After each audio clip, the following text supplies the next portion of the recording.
In this video, we're going to show you how to install the element in your dryer. So now to install our element, it's very easy to do. This one already comes within this metal box. You can get it sometimes that's separate away from the metal cage, and to change it, it's just a matter of spreading this metal piece apart and slip that in. Other models, your element, it will be a little different style. It may be a long type of element that would slide up into this whole entire housing. Other ones would be a circular element that's in on the other side, but the process is basically the same. You're just going to bring it into the position where it's supposed to be, slide it up into place. Make sure your wires aren't stuck where they shouldn't be. Put the retaining screws back in.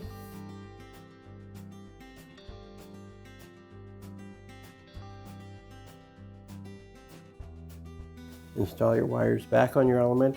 In this case, there's just 2 wires. On other models that have a dual coil element, there may be 3. So you just want to put those back in the proper locations. Now that our wires are attached, it's just a matter of putting our back panel on. So now just bring your back panel into place.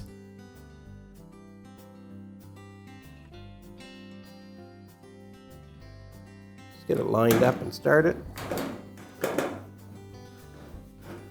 Now you don't want to tighten that screw yet, because as you put your other screws in, you need to have the flexibility of kind of jiggling that back panel to get it into the exact proper spot. If you tighten the screw, it's just going to make it hard to get everything else lined up.